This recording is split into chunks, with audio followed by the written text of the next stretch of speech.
First time ko makitie up sa isang organizer or isang catering service. Hindi ko sure kung ano sila doon sa dalawang yun. Pero naging smooth naman first transaction namin. Kaya naman, hello mga ka-Jess Cakes, for today's video, samahan nyo akong gawin itong 2-tier wedding cake. Para sa flavor po ng ating cake, ang ginamit ko po dito is vanilla chiffon cake. Makikita nyo naman mga mi, talaga napaka-fluffy at lambot ng ating chiffon cake na ginamit dito. And para naman po sa vanilla na ginamit ko dito is from Neko. Basta Neko, panalo. Wow! And syempre, para mas lalang sumarap, nilagyan ko rin ng ACC caramel syrup ang ating vanilla chiffon cake at talagang mga mi, swak na swak at talagang perfect combination silang dalawa. And para naman po sa ating frosting, ang gamit ko dito ay walang iba kundi ang ACC whipping cream. Wow! Para naman po sa size ng ating cake, ang pinaka bottom tier po natin is 8x6 and then sa pinaka top naman po is 6x6. Sa tunay mga mi, kinabahan ako sa cake na to. Alam nyo kung bakit? Kasi tinanong nila ako kung kaya ko ba daw talaga magaya yung pinaka-sample cake na sinend nila sa akin. Sa mga ganyan tanong ng mga client, mga mi, ang sinasabi ko talaga sa kanila, hindi ko po talaga magagaya totally 100% yung sinend nilang picture sa akin. Lalo na yung gusto nila yung talagang kamukhang-kamukha ng cake. Katulad ba? Kasi kahit lalo naman na hindi tayo yung gumawa ng cake or kahit tayo man yung gumawa ng cake, hindi talaga natin magagaya 100%.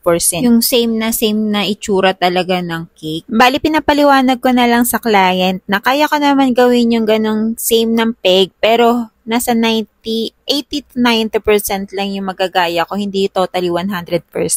Lalo na mga wedding cakes, kasi kalimitan yung mga flowers talaga mahirap hanapin yung same peg ng sinisend nilang cake na gusto nilang ipagawa. Kasi dito sa amin, marami naman talaga nagbebenta ng flowers, pero mahirap talaga makahanap ng same peg or same flowers na gamit dun sa sample picture na sinend nila sa akin. Yun nga, sabi ko sa inyo, mabait si client, mabilis kausap. Ang sinabi niya sa akin, ako na nga daw bahala, basta pasok pa rin sa team nila. So, super happy ko naman na nagtitiwala talaga sila sa akin. Bali, dito sa design nito, ganito lang po yung ginawa ko mga mi para ma-achieve yung ganitong design. Tip lang mga mi, kung gagawa kayo ng ganitong design, bali ganito po yung ginawa ko. Ginamitan ko lang po ito ng spatula, tapos kada ikot ko, pinupunasan ko po siya para mas malinis po siyang tignan or mas malinis yung pagkakapahid sa cake. Bali makikita nyo mga mi, mas malinis siyang tignan. And then, nag-uumpisa po ako sa likod, then dun din po ako mag-e-end. So dito mga mi, nag-a-attach na ako ng artificial flowers. Doon sa sample picture na sinend nila sa akin, mas konti lang yung green. Pero ang ginawa ko dito mga mi, dinagdagan ka ng mga dahon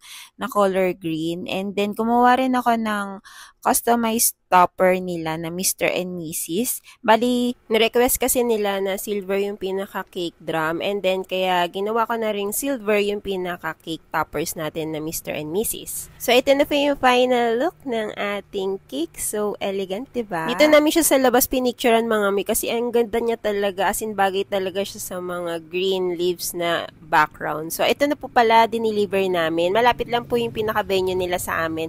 And nagulat ako talagang bagay. Nag-match talaga yung pinaka-design natin sa kanilang venue. Kung nagustuhan niyo yung video natin ngayon, please like and share and follow na rin kayo mga mi. Bye-bye!